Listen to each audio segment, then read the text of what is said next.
이 새벽에 주 앞에 나오신 분들을 진심으로 환영합니다. 찬송가 394장 찬양 드리겠습니다.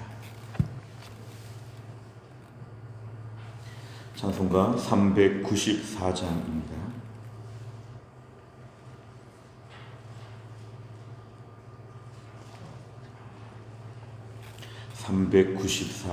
찬양 드리겠습니다. 이 세상의 친구들 나를 버려도 나를 사랑하느니 예수뿐일세. 예수 내 친구 날 버리지 않네. 온 천지는 변해도 날 버리지 않네. 검은 구름 덮이고 광풍 일어도 예수 나의 힘 되니 겁낼 것 없네. 예수 내 친구 날 버리지 않네. 온 천지는 변해도 날 버리지 않네. 괴로운 일 당해도 낙심 말아라. 영원하신 주 능력 나를 붙드네. 예수 내 친구 날 버리지 않네. 온 천지는 변해도 날 버리지 않네.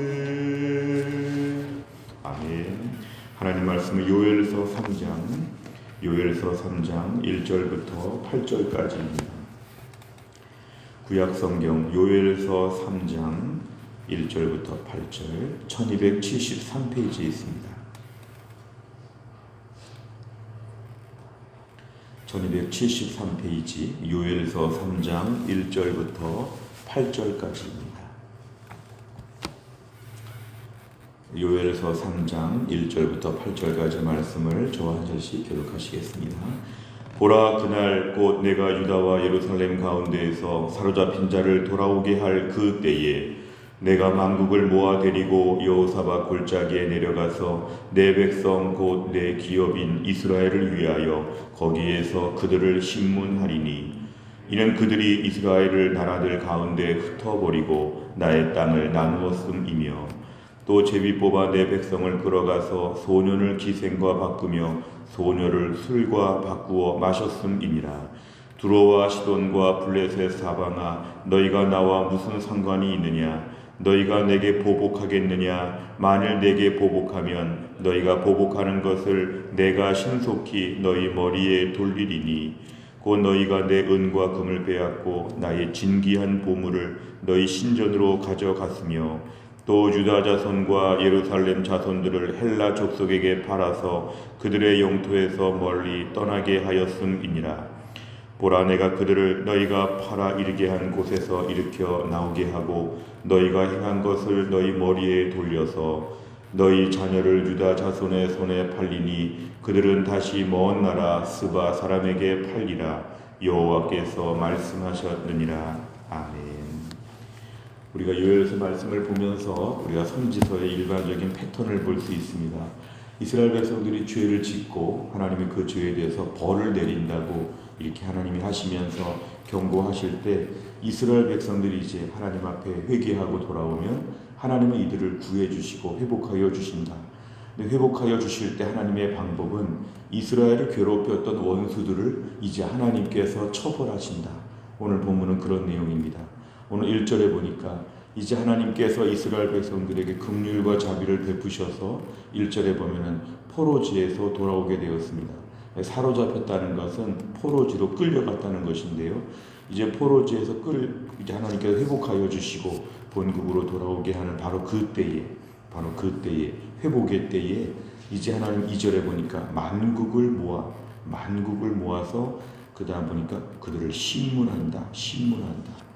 하나님께서 이스라엘을 괴롭혔던 만국을 다 모아서 이스라엘이 자기 힘으로는 대항할 수 없고 매맞고 괴롭힘을 당하고 꼼짝 못하고 떨고 두려워했던 그 무서운 만국 모든 백성들을 하나님이 모으사 심문한다 그랬습니다. 검찰청에 불려가는 것처럼 경찰서에 불려가는 것처럼 하나님이 취조하신다는 거죠. 왜 그랬느냐? 그들의 죄는 2절 끝에 보니까 이스라엘을 흩어버리고 땅을 나누었다. 결국 이스라엘을 매우 괴롭혔다는 것이죠. 여기에 대해서 하나님이 직접 재판장으로 등장하셔서 하나님이 신문과 취조를 시작하신다. 저들의 죄는 3절에 보니까 제비를 뽑아서 내 백성을 끌어가고 소년을 기생과 창녀와 바꾸고 소녀를 술과 바꾸고, 그러니까 이스라엘 백성들의 그 소년과 소녀, 그 너무도 귀한 아이들을 데리다가 창녀와 또한 술과 이렇게 바꾸어서 즐기며 살았다는 것입니다. 이것으로 값을 지불했다는 것이죠. 얼마나 하나님의 귀한 백성들을 가지고 그것도 제비 뽑아가지고 정말 사람들을 갖다가 이렇게 인신매매처럼 팔면서 그것으로 창녀, 술 바꾸어서 그렇게 쾌락을 즐기며 살았다. 하나님께서 그동안 다 지켜보셨는데 하나님 여기에 지금 이제 벌을 내리신다는 것입니다. 4절에 보면은 만국을 조금 더 축소하여 정확하게 얘기하는데 만국이라는 것은 두로와 시돈과 블레셋, 다 이스라엘 주변에 있는 나라들입니다. 두로와 시돈과 블레셋, 바로 이 백성들이 이스라엘 백성을 괴롭혔습니다. 이스라엘 백성 바로 옆에 살면서 이스라엘 백성을 막 괴롭히는데 이제 하나님이 하시는 말씀, 내가 너희들을 혼을 내겠는데 너희가 나한테 보복하겠느냐? 너희가 나한테 하나님께 보복할 수 없다는 것이죠. 혹시나 하나님께 보복하면 하나님이 그 머리에다가 벌을 내리신다. 하나님께 보복하겠느냐? 그럴 수 없다는 것이죠. 5절에 보니까 너희가 내 은과 금을 빼앗는다. 이스라엘 백성들이 뺏긴 것을 두고 하나님은 내 은과 금을 빼앗겼다고 말씀하십니다. 나의 진귀한 보물 이스라엘의 모든 것들을 너희가 다 훔쳐갔다.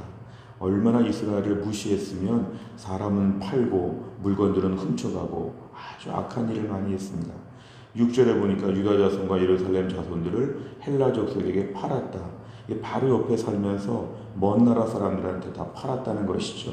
저들이 이 나라를 침략하는 데 많은 도움을 줬다는 것이죠. 결국 그래서 영토에서 멀리 떠나서 포로가 되었다는 것입니다. 그러나 7절에 보면은 이제 하나님이 어떻게 하시냐면은 그들을 너희가 팔아 이르게 한 곳에서 내가 회복하여 포로지에서 돌아오게 하고 너희가 행한 대로 너희에게 8절에 너희 자녀에게 내가 보복하겠다. 하나님께서 지금 복수하신다는 것입니다. 오늘 이스라엘 백성들은 아무런 힘이 없고 쩔쩔매고 그냥 피해자 입장에서 가만히 있는데 하나님이 지금 적극적으로 개입하셔서 이스라엘의 모든 고통 가운데 하나님이 보복하시고 하나님이 갚아주신다는 것입니다. 그러니까 이스라엘은 매우 연약하고 참 매우 비천하고 초라한데 이스라엘이 경외하는 하나님이 강력하게 등장하셔서 누가 내 자식을 건드렸느냐, 누가 내 백성을 괴롭혔느냐, 하나님이 지금 역사의 전면에서 무서운 심판을 벌하신다. 이게 오늘 본문의 내용입니다. 내용 관찰을 보시면 첫째, 요엘은 하나님께서 언제 누구에게 어떤 심판을 내리신다고 말합니까? 1절부터 2절 상반절 4절을 보시면 하나님은 회복의 날, 포로지에서 돌아오는 사로잡힌 자를 돌아오게 하는 바로 그 날에 하나님의 유다와 예루살렘 가운데에서 하나님이 역사하시는데 이제 만국을 다 모으신다. 이 만국이라는 것은 조금 더 세부적으로 말하면 4절에 두로와 시돈과 블레셋, 바로 이들을 하나님께서 오늘 벌하신다는 것입니다. 결국 하나님께서 이들에게 무서운 심판을 내리셔서 오늘 이들이 본문에 보면은 이스라엘 백성들이 당한 것과 똑같이 하나님이 갚아주신다고 합니다. 두 번째를 보면 이방 나라가 이스라엘에게 행한 악행은 무엇입니까? 2절 하반절부터 3절, 5절, 6절을 보면 이스라엘 백성들을 흩어버렸다. 분열시키고 또 같이 살지 못하게 만들고 자꾸 교묘하게 이스라엘 가운데서 사람들 마음을 흩어버렸다. 그리고 하나님의 땅을 나누었다는 것이죠. 그리고 은과 금을 빼앗아 갖고 진귀한 보물들을 다 자기들의 신전으로 가져갔다. 그리고 주변의 먼 나라, 주변 먼 나라에다가 팔았다는 것입니다. 하나님의 백성들 앞에, 이방 나라들 앞에서 이 두로와 시돈과 블레셋, 무엇보다 하나님께 큰 죄를 범했다는 것입니다. 세 번째로 보면 하나님께서 이방 나라를 심판하시는 이유는 무엇입니까? 하나님께서 이스라엘을 하나님의 백성으로 삼으셨다는 것입니다. 오늘 본문의 2절에 보면은 내 백성, 내 기업, 이게 나옵니다. 2절 처음에 내 백성, 내 기업. 하나님이 관리하신다는 것입니다. 아무리 못나도 하나님이 다루시고 관리하시는데 하나님의 백성들을 건드렸다는 것이죠. 내 백성, 내 기업이라고 하시는데 하나님 백성 건들면 하나님 건드린 거죠. 우리가 오늘도 이 말씀을 묵상해 보면 오늘도 우리가 때로는 힘이 없어서 대항하지 못하고 때로는 내가 말도 잘 못하고 실력이 없고 권력이 없어서 가만히 당할 때가 많습니다. 때로는 우린 참 무력할 때가 많습니다. 믿음으로 사는데 정말 때로는 너무 변변치 못할 때가 많습니다. 그런데 오늘 본문에 의하면 하나님이 오늘도 주의 백성들을 어떻게 보시냐 하면 내 백성, 내 기업, 하나님 이렇게 보신다는 것입니다. 결국 오늘 하나님의 백성들을 괴롭히면 우리는 그대로 보복할 수 없고 우리는 어떻게 저항할 수 없는데 하나님이 못 참으신다는 것입니다. 하나님의 백성들은 하나님이 돌보시기 때문에 하나님 백성들을 건드리면 하나님이 벌을 내리신다. 우리가 오늘 이 땅을 살면서 때로는 내가 왜 복수하지 못했을까? 내가 너무 참은 게 억울하다. 나는 너무 피해자다. 이렇게 오늘 힘들어할 수 있는데요. 이 모든 문제를 하나님이 일하실 것으로 믿어야 됩니다. 하나님이 거기에 개입하신다는 걸 믿어야 됩니다. 내 손에 주먹을 쥐고 내 손으로 공격을 하고 내가 자력 구제로 하려고 하는 모든 것들을 내려놓아야 합니다. 괜히 우리가 휘말려 들어서 험악해지고 같이 주먹질하고 같이 화내고 그럴 필요가 없는 것은 내 백성을 건드리면 하나님이 일하신다. 하나님이 갚으신다. 하나님이 다 아신다. 어떤 일을 지금 당했는지 어떤 일이 나에게 행해졌는지 하나님이 아시고 하나님이 지금 여기에 대해서 참지 못하고 하나님이 일하신다. 오늘 말씀을 통해서는 하나님의 백성들을 하나님이 돌보신다는 걸 굳게 믿어야 됩니다. 그리고 이걸 지켜봐야 됩니다. 내가 개입하지 아니하고 하나님의 개입하심을 지켜보아야 됩니다. 그리고 우리는 믿음으로 품위를 지켜야 됩니다. 내 혈기, 내 공격, 내 주먹 이런 것들을 쓰지 아니하고 이러다가 하나님이 벌을 내릴 텐데 이러다가 저 사람 참 하나님 벌 받을 텐데 이런 마음을 가지고 우리가 그 때를 우리가 믿음으로 지나가는 게 필요하다는 것이죠. 하나님이 살아계시는데 하나님이 뭔가 개입하시고 일하실 것이다. 그러니까 우리는 이런 하나님에 대하여 얼마나 우리 아버지 하나님이 든든한가를 알아야 됩니다. 마치 덩치가 큰 아이와 싸우는데 우리 아버지는 더 크다는 거죠. 하나님께서 이 문제 앞에 개입하신다. 불안해하거나 초조해하거나 너무 억울하고 너무 서운하고 너무 속상해하고 막 못 견뎌하는 이런 강박관념을 버리고 우리 하나님 아버지가 이 일을 어떻게 하실지 나는 기다리자. 하나님이 보복하시고 하나님이 벌하시도록 그게 역사의 주권자 되시는 하나님을 인정하는 것입니다. 네 번째를 보면 하나님의 백성에게 악을 행했던 이방 나라를 심판하시는 하나님을 보며 무엇을 느낍니까? 하나님께서 오늘 내 문제 가운데 개입하시는 걸 우리가 오늘 본문에 분명히 믿는다고 하면 우리가 너무 그동안에 흥분하지 않았나? 너무 내가 그동안 초조해하지 않았나? 너무 마음에 이렇게 분노를 참지 못해서 괴로워하지 않았나? 하나님 아버지가 일하시는 걸 오늘부터 믿게 하여 주옵소서. 그리고 우리 하나님은 내가 아픈 것을 다 아시고 내가 무시당한 것도 아시고 내가 괴롭힘 당한 것도 하나님은 아시니까 하나님이 아시니까 하나님이 하실 거라는 이런 담대함을 갖게 하여 주옵소서. 때론 힘들고 어려운 일을 많이 겪을 때 그 문제를 넘어서야 됩니다. 상처를 안고 있으면 내 손해입니다. 상처를 받았지만 상처 하나도 안 받은 것처럼 하나님이 나를 고쳐주시고 해결해 주실 걸 믿어야 됩니다. 크리스찬들은 상처를 스스로 매일 아침마다 툴툴 털 수 있는 믿음이 필요한데 이것은 하나님이 알아서 하실 것이라는 믿음에 근거합니다. 힘이 없으니까 참는 게 아니라 하나님이 개입하시니까 참는다는 것이죠. 같이 싸우거나 혈기 부리지 아니하고 오늘도 하나님이 일하심을 믿고 하나님을 기다리는 것, 이런 믿음을 우리에게 허락하여 주옵소서. 이렇게 기도하시길 바랍니다. 다섯 번째는 나를 고난에 빠뜨린 자들을 하나님께서 해결해 주셨던 경험이 있다면 언제입니까? 세상의 공격들을 하나님과의 견고한 신뢰 관계로 해결하기 위해 구체적으로 무엇을 실천하겠습니까? 오늘 말씀 앞에서 나를 고난에 빠뜨렸던 모든 자들 하나님이 해결해 주시는데 과거에 그런 경험이 있다면 한번 기억해 보라는 것입니다. 무엇보다 오늘도 하나님이 그렇게 하여 주신다는 것입니다. 하나님이 오늘도 살아계시다는 걸 진짜 믿어야 됩니다. 하나님이 하나님 백성들 힘들었을 때 하나님 마음 아프셨다는 것을 분명히 믿어야 됩니다. 오늘도 하나님이 분명히 계셔서 우리는 보수신앙을 가지고 있는 정통교회입니다. 자유주의 신앙, 하나님이 안 계실 수 있다, 우리 이렇게 말하지 않습니다. 분명히 살아계시다고 믿으면 입술로 고백한 대로 믿어야 됩니다. 오늘도 하나님이 역사의 주관자로 내 삶에 내 백성, 내 기업을 누가 건드리느냐 이렇게 우리를 위해서 크게 말해 주실 것입니다. 오늘도 하나님을 믿고 담대하게 살 수 있기를 주의 이름으로 축원합니다. 기도하겠습니다. 하나님 아버지 감사합니다. 오늘도 이 새벽에 우리를 깨워주시고 주 앞에 나와 엎드려 기도하게 하신 하나님 감사합니다. 내 백성 내 기업, 비록 허물이 있고 부족한 점이 많지만 내 백성 내 기업 이스라엘을 위하여 하나님이 괴롭혔던 모든 이방 민족들을 심문하시고 벌하신다는 이런 말씀을 보았습니다. 하나님 오늘도 우리는 참 부족하고 못났지만 하나님께서 내 백성 내 기업이라고 우리를 오늘도 불러주셔서 감사합니다.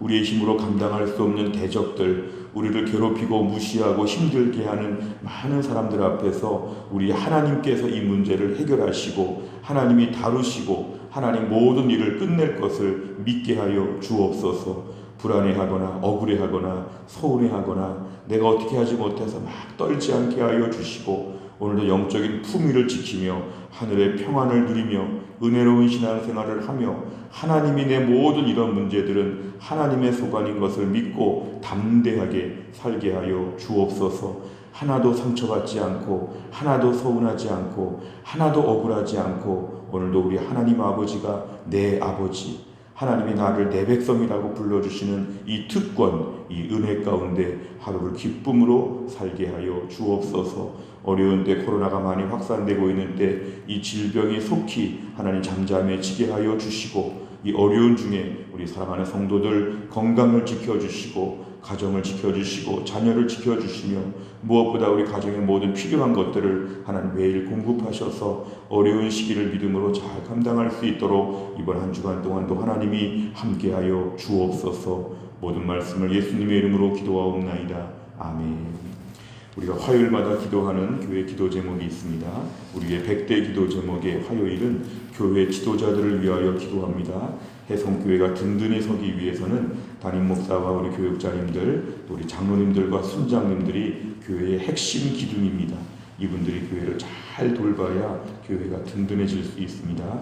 이분들을 위해서 29번부터 42번까지 오늘 아침에 꼭 기도해 주시기를 바랍니다. 주기도문 하겠습니다. 하늘에 계신 우리 아버지여, 이름이 거룩히 여김을 받으시오며 나라 임하옵시며 뜻이 하늘에서 이룬 것 같이 땅에서도 이루어지이다. 오늘날 우리에게 일용할 양식을 주옵시고 우리가 우리에게 죄 지은 자를 사하여 준 것 같이 우리 죄를 사하여 주옵시고 우리를 시험에 들게 하지 마옵시고 다만 악에서 구하옵소서. 대개 나라와 권세와 영광이 아버지께 영원히 있사옵나이다. 아멘.